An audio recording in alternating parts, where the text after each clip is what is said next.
I'm walking to work.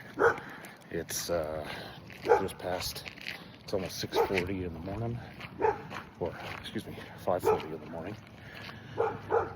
And as I'm walking, I'm thinking about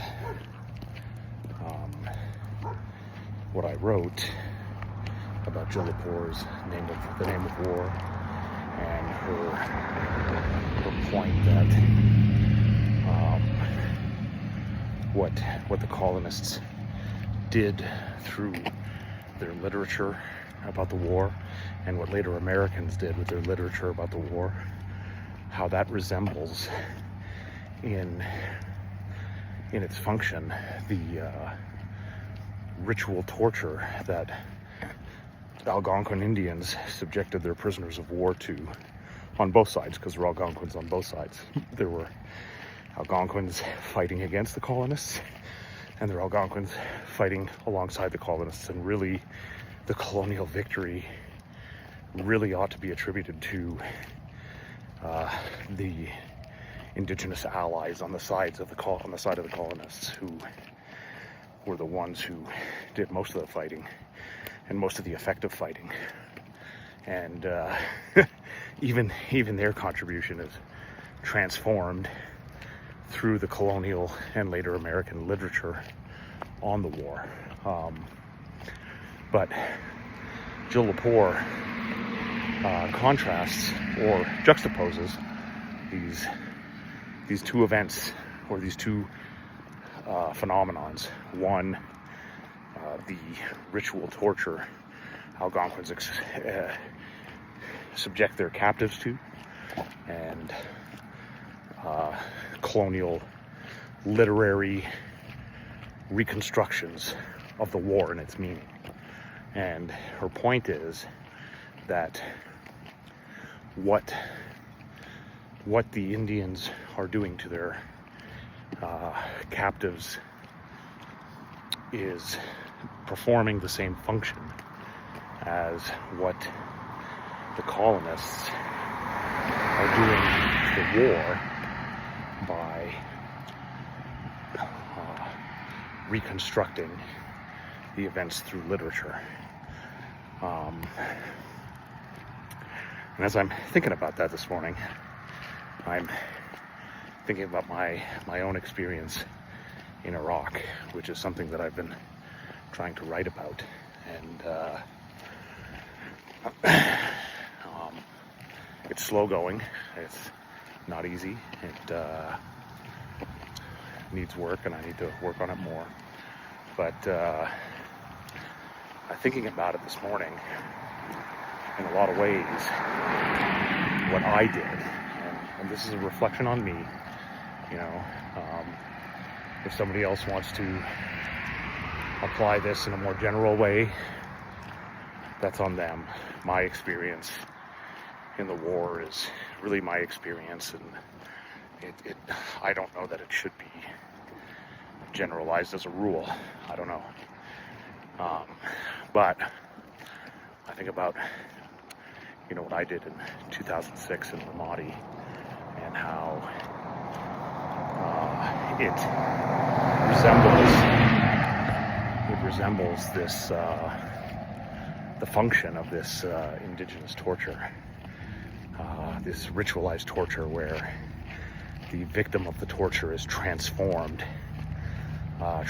into a symbol of the pain and suffering and grief caused by the war, and made to embody those things through their suffering, through having their fingers and toes cut off and their flesh carved into and their bones broken. They're made to embody all this grief and suffering and pain, and it's almost a cathartic way of relieving the people who remain of those things, and putting the world back in order and reestablishing peace. And in Iraq, in Ramadi, the things that I did were very much taking my fear and my pain and my terror and embodying whoever was most readily available to hold those things vicariously, so that I could cathartically punish myself for the pain and the fear and the terror that was overflowing from me. I was more than full to capacity with those things. And in past times, I would talk about, the secret to performing well in combat is compartmentalizing. And in a lot of ways, it was just a story I told myself. I really wasn't compartmentalizing anything. I really was just putting blinders on, not to see how I was punishing others for the things that were in me that I couldn't deal with, that were too much to think about and too much to feel. And I think evidence of that is that I was mentally and emotionally stable when I was on patrol, when I was in the city, when I was in danger.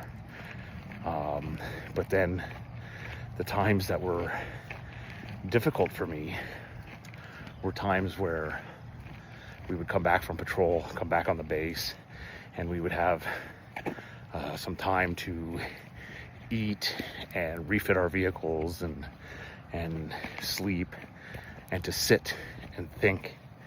And that was the time that I struggled.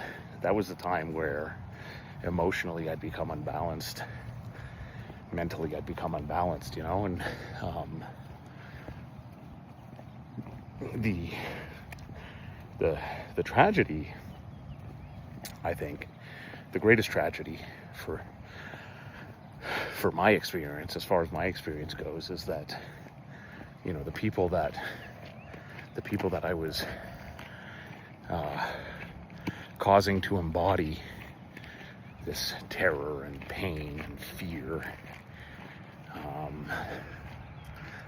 they, for the vast majority of them, were just the poorest, most helpless people in that country who could do nothing to remove themselves from the situation they were in. And in a way that made them the most fitting victims for the ritual torture that I was subjecting them to, because they most represented the state that I was in. They were ideal subjects, ready symbols to embody the situation I was in, because in a lot of ways I was helpless. I could do nothing to remove myself from this situation. The only difference really was that this was a situation that I had put myself into, and for them it was a situation that had just befallen them through no fault of their own. So I'm just thinking this morning about that, about the similarities there, and I don't know what the takeaway is. Maybe whoever watches this video can tell me.